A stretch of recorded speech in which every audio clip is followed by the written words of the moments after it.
Hello friends and welcome back.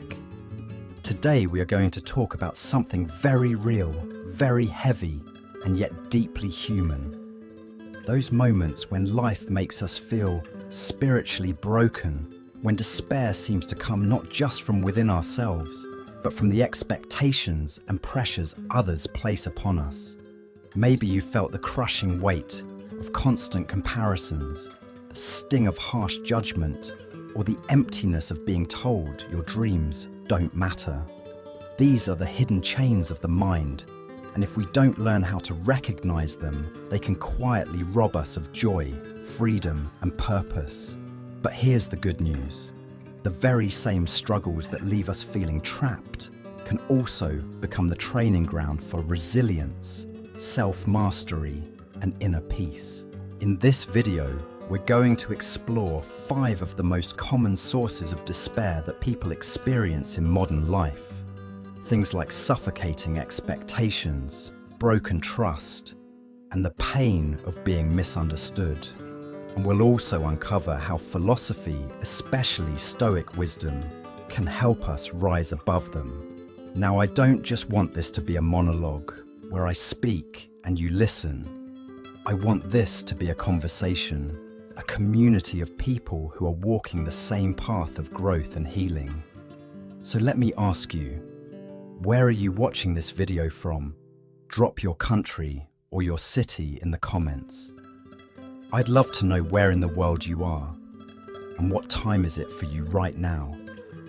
Are you watching in the quiet of the night, seeking calm before sleep, or in the early morning, hoping to start your day with clarity and strength?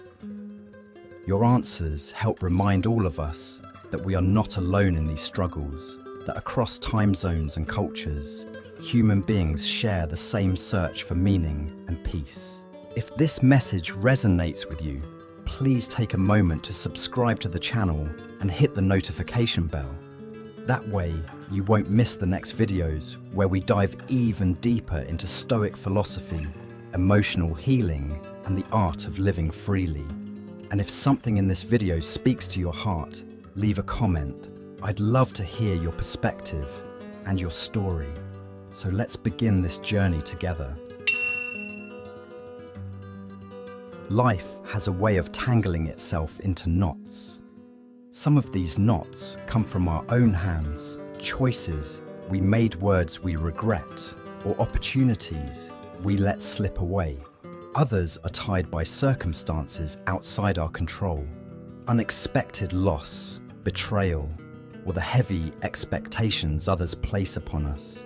And then there are the knots that seem to appear without warning, woven from the quiet accumulation of stress, comparison, and self-doubt. No matter the source, when we are caught in these webs of difficulty, the mind grows restless, the heart grows weary, and the spirit begins to question whether it has the strength to carry on. When you are in the middle of such a struggle, it is easy to believe you are the only one who feels this way. Yet if you pause and listen to the stories of those around you, you will find a quiet truth. We all stumble into periods of crisis. Your neighbor who smiles each morning may be silently battling debt. Your colleague who always seems confident may be wrestling with the fear of never being enough. And even the friend who offers you encouragement may at the end of the day retreat into a room filled with unspoken tears. The first step in resolving life's entanglements is not action, but recognition. Too often we demand of ourselves immediate solutions. Fix the problem, move on, stop feeling this way. But the knots of life are not undone by force. They require patience, gentleness, and above all, awareness. Imagine trying to untie a rope with your eyes closed and your hands trembling. The tighter you pull, the more impossible the knot becomes. But if you breathe, if you slow down and allow yourself to see clearly, the strands begin to reveal their pattern. This is what we must do with our struggles. Slow down enough to recognize them. Ask yourself, what exactly am I carrying? Is it fear of judgment? Is it regret for something I cannot change? Or is it exhaustion from trying to meet expectations that were never truly mine to begin with? Naming the burden is the beginning of laying it down. From this recognition, we can move to a second step, separating what belongs to us from what does not. Much of human despair arises from taking responsibility for what is outside our control. A parent may demand a life that is not our own. A society may press us into standards of success that suffocate the soul. A partner or friend may project their disappointments onto us as if they were our own failures. But ask yourself, does this belong to me, or is it the shadow of someone else's fear? If it is not yours, you have permission to set it down. Of course, not every knot disappears so easily. Some challenges do belong to us. Mistakes we made words, we spoke in anger, opportunities we neglected. But even here, there is a way forward. Regret is not a chain meant to bind you forever. It is a teacher pointing out where the lesson was missed. To sit with regret is painful, yes, but to listen to its lesson is to discover freedom. You cannot rewrite yesterday, but you can honor it by living differently today. There will always be those who tell you otherwise. Voices that insist you should be stronger, faster, better. Voices that mock your efforts, that remind you of your shortcomings, that tell you peace is something you do not deserve. These voices, whether they come from others or from within your own mind, are the echo of fear. And fear, when it is loudest, is often most false. You are not weak for struggling. You are not broken because you feel despair. You are human, and every human heart bends under pressure. Strength is not the absence of bending. It is the ability to rise again after the weight has pressed you low. The positive side of life's struggles, then, is that they teach us resilience. They show us that peace is not the absence of pain, but the presence of understanding. They remind us that growth is not linear, and that every setback carries within it the seed of renewal. And perhaps most importantly, they deepen our compassion for others. The more you have suffered, the more tenderly you can hold the pain of those around you. Still, there are dangers. The negative side of struggle is despair that hardens into hopelessness. When we believe the knot will never be untied, we stop trying. When we convince ourselves that life is nothing but burden, we close the door to possibility. And when we listen only to voices of judgment and comparison, we forget the truth of who we are. This is why the journey toward peace requires not only recognition, but courage. Courage to believe that no matter how tangled the rope appears, there is always a way to loosen it. And so, dear listener, if you are in the midst of such a knot right now, I want you to know this: you are not alone.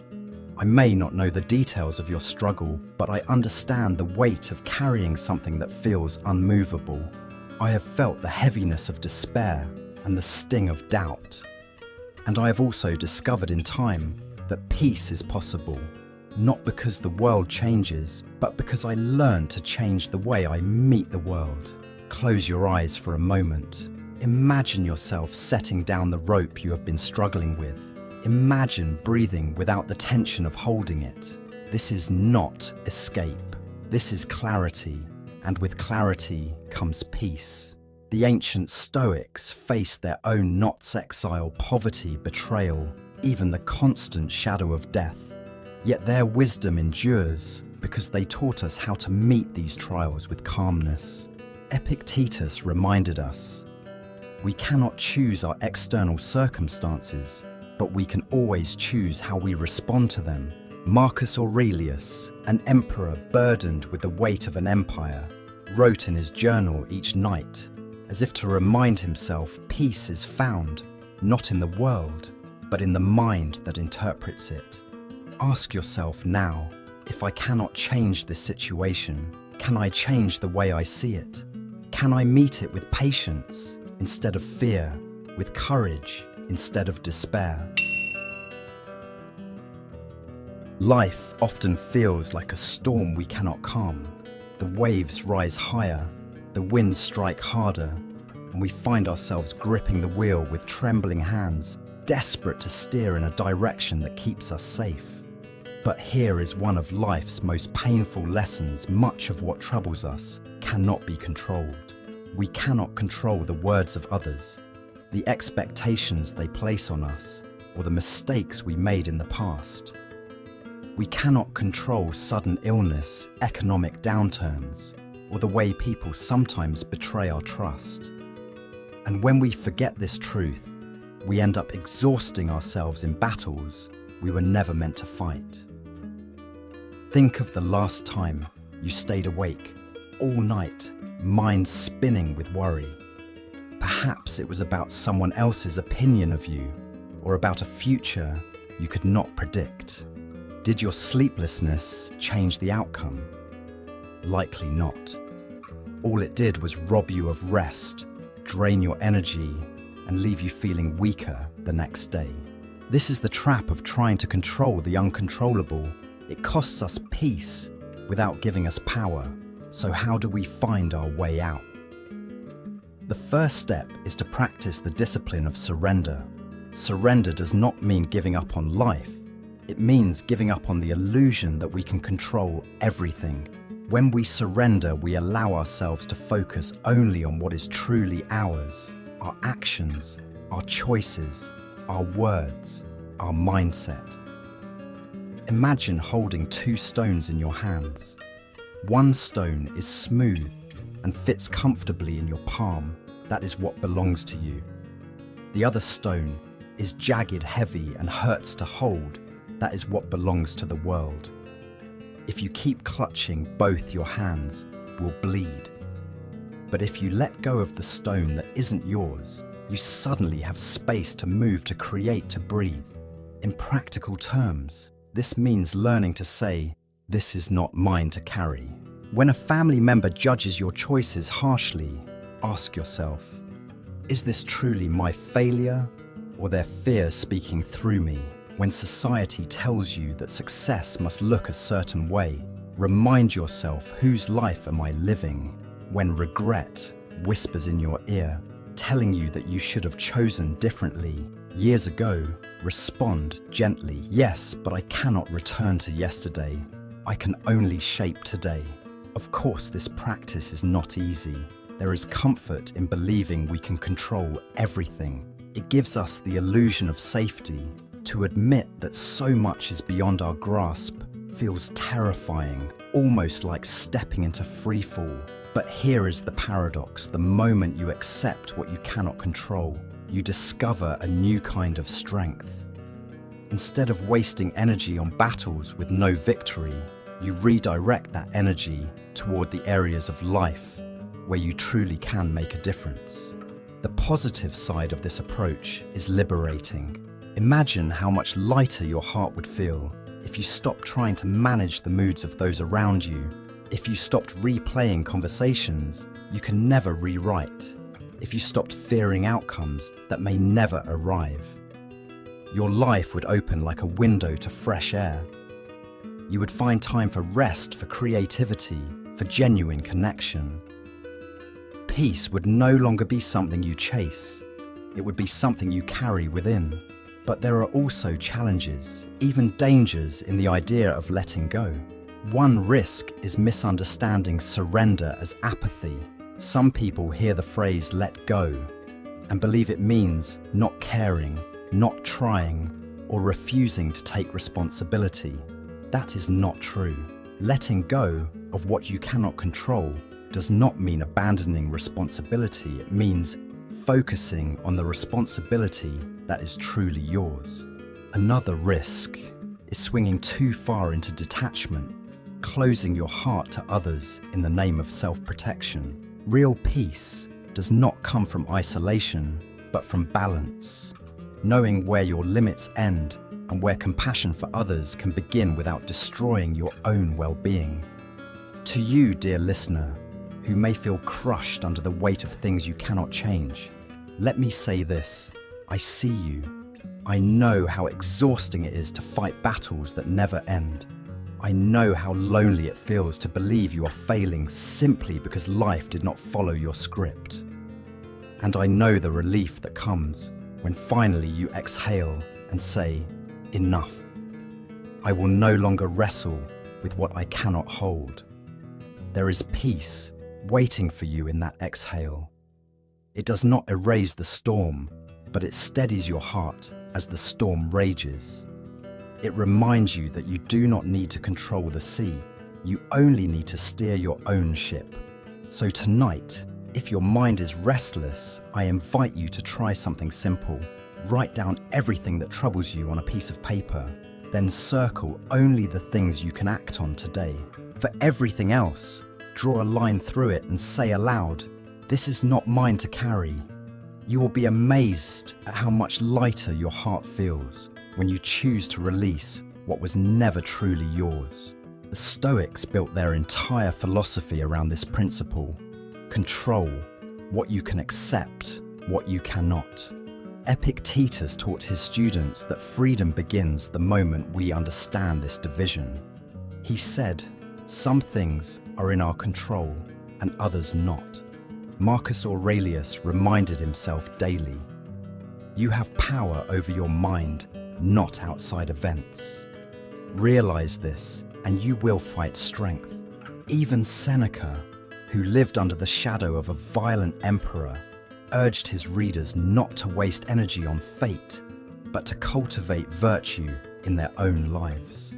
So ask yourself now, what am I gripping that is not mine to hold? Can I find peace, not by controlling the world, but by mastering the way I respond to it? The answer to despair often begins with this one choice. One of the heaviest burdens many of us carry is the weight of expectations. Some are placed upon us by family, others by society, and still others by our own restless ambitions. They whisper to us in the quiet of the night, "You should be further along by now. You should have achieved more. You should never disappoint anyone." These words echo in our minds until we no longer know whether they belong to others or to ourselves. And when we live under this constant pressure, it is no wonder that our spirit begins to collapse under the strain. But let us pause and ask, whose expectations are these? Really, did you choose them freely, or were they handed to you like a script you never auditioned for? Many people spend their entire lives acting out roles that were written by someone else. Parents who wanted a different kind of child. Teachers who measured success only by grades.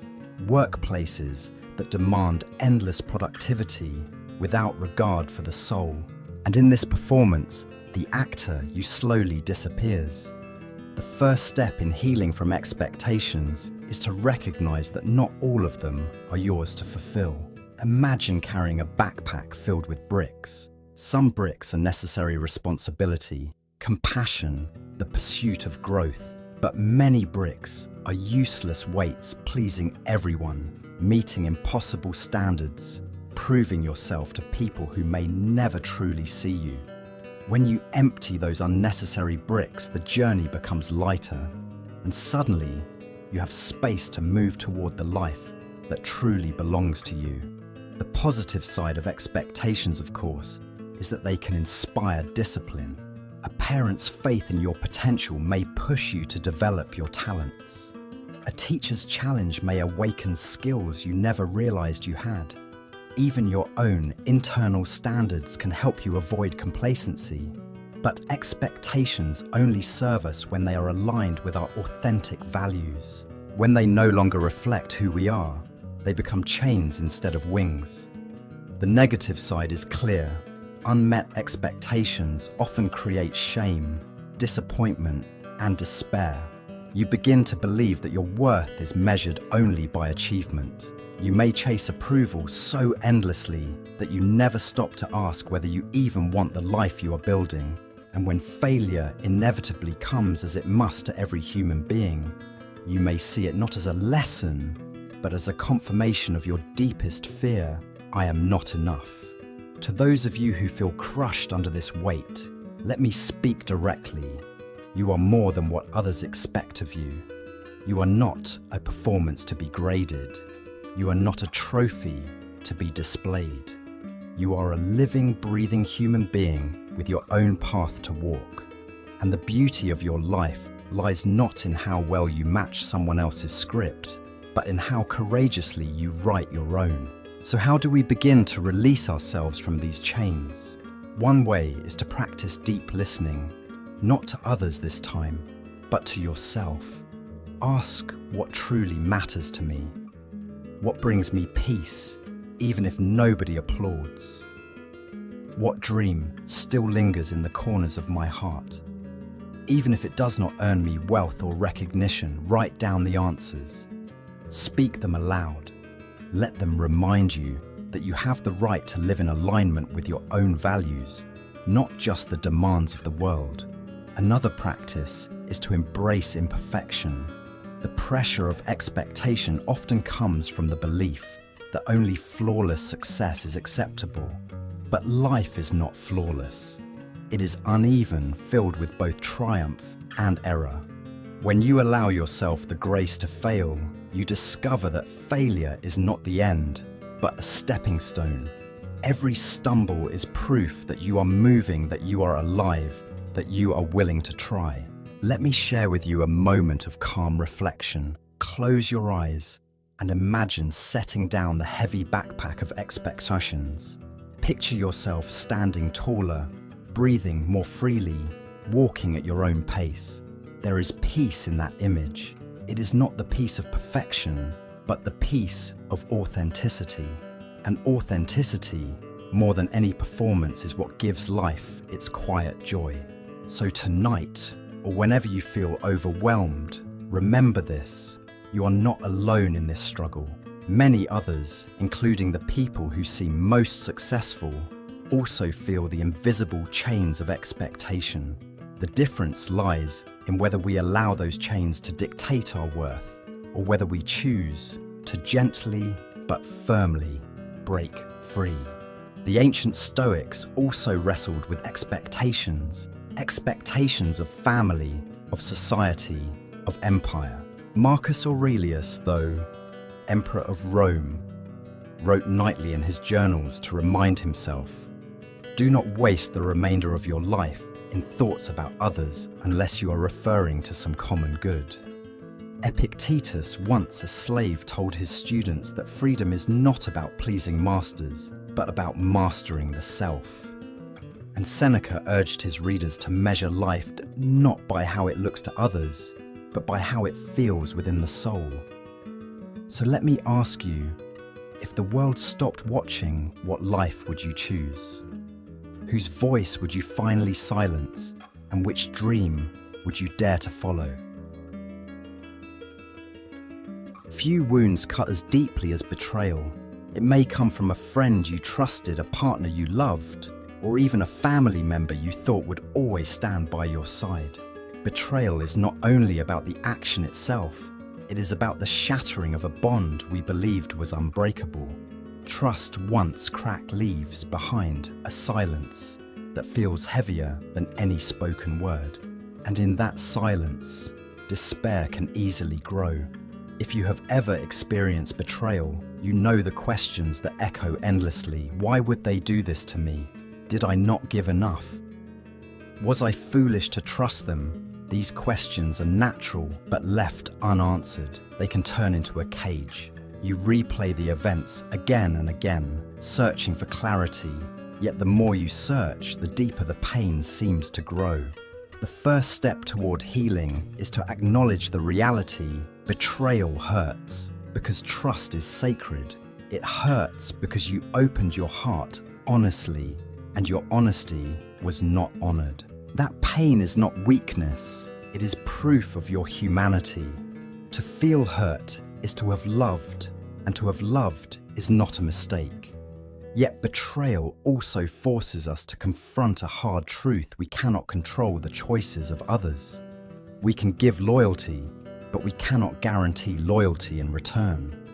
We can offer honesty, but we cannot demand it back. And while this truth may sting, it also carries the seed of freedom. For when you release the need to control another person's integrity, you open the door to protect your own. So how do we move forward? First, allow yourself to grieve. Too often, people rush into advice. Forget them, move on, don't care. But the wound of betrayal cannot be ignored. It must be felt. Give yourself permission to cry, to feel anger, to sit in the discomfort of loss. These emotions, painful as they are part of the healing process. Next, shift your focus from why they hurt you to how you can heal yourself. Ask, what can I learn from this? What boundaries do I need to create so that my heart remains open but not unguarded? What values do I want to protect in myself, even if others fail to protect them with me? This change in perspective transforms betrayal from a prison into a teacher.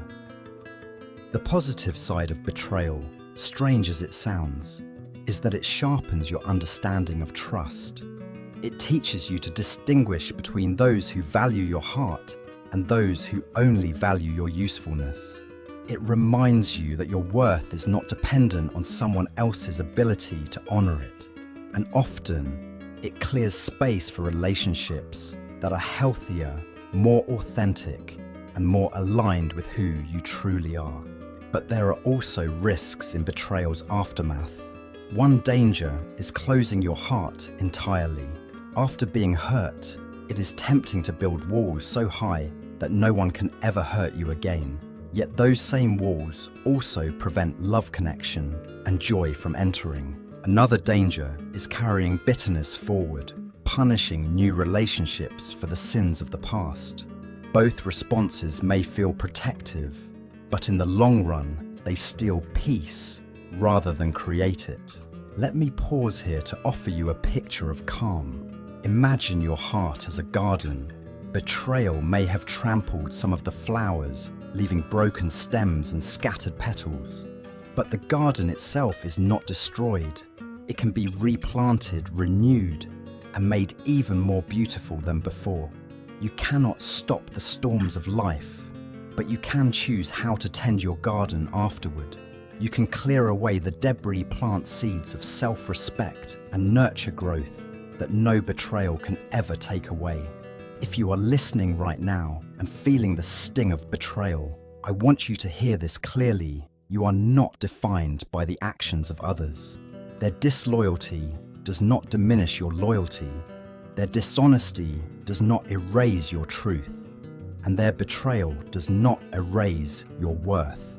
You remain whole, even if scarred. And those scars in time will become part of your strength.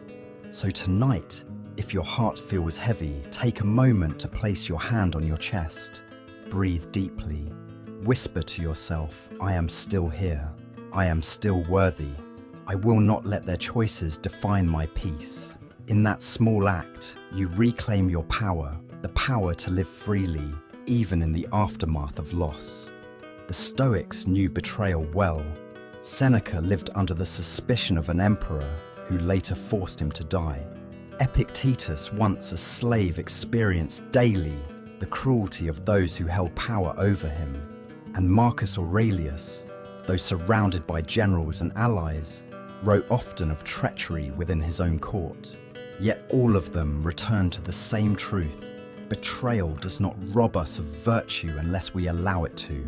Marcus wrote, "The best revenge is not to be like your enemy." Epictetus asked his students to remember, if someone betrays your trust, it is their character that has failed, not yours. So ask yourself, now, will I let their disloyalty harden my heart, or will I let it deepen my wisdom? Among all the invisible chains that bind us, few are as heavy as the fear of judgment. It is a fear that shapes how we speak, how we act, and even how we dream. From childhood, we are told to behave a certain way to win approval.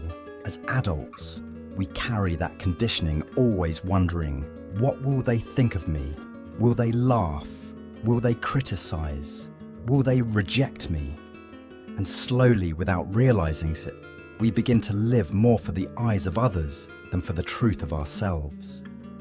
Think about how many choices in your life have been quietly directed by this fear. Perhaps you stayed silent when you wanted to speak, worried your opinion would be dismissed.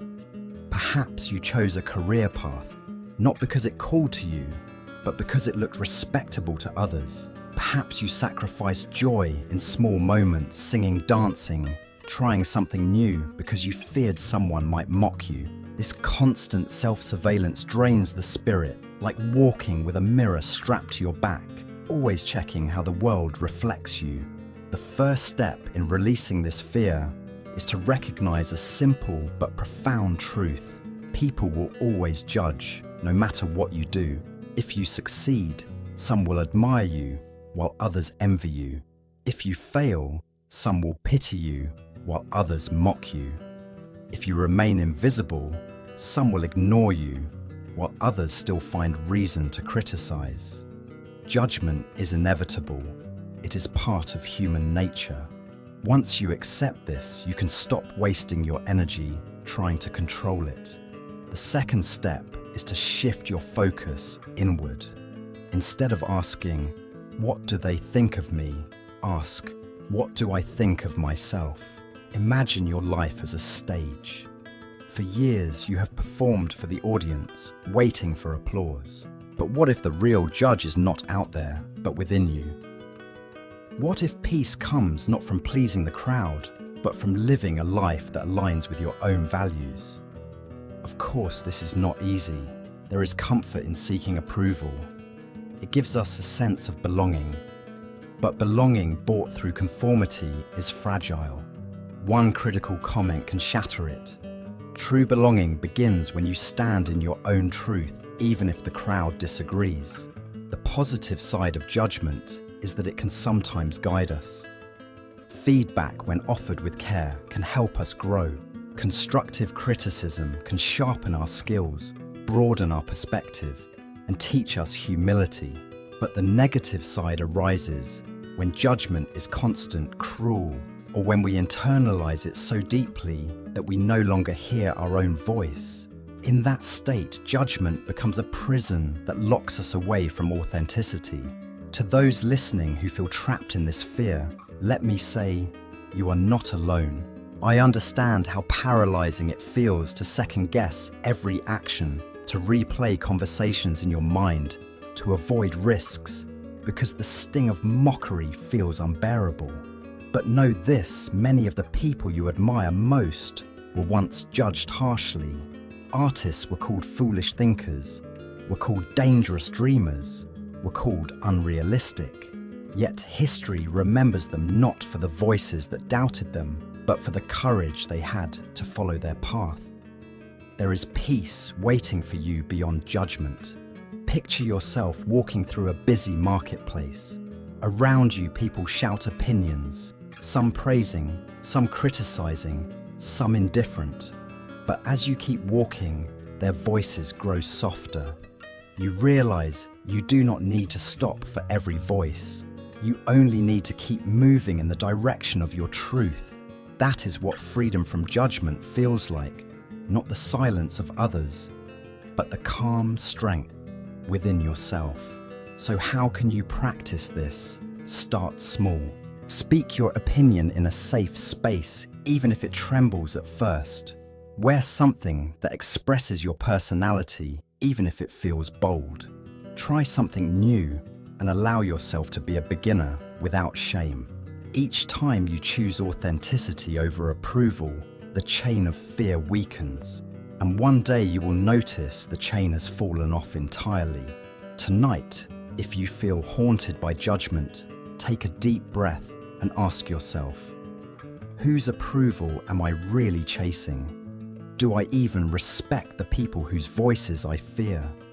And most importantly, what would I do differently if no one were watching? These questions can be the key that unlocks the door to peace. The Stoics spoke often about judgment, for they lived in societies filled with scrutiny. Epictetus taught, If you want to improve, be content to be thought foolish and stupid. He understood that progress often invites criticism, and that fear of ridicule keeps us chained. Marcus Aurelius, surrounded by senators and citizens who whispered constantly about his rule, reminded himself, "It never ceases to amaze me. We all love ourselves more than other people, but care more about their opinion than our own." So I ask you, whose judgment matters most, the passing thoughts of strangers or the enduring truth of your own conscience?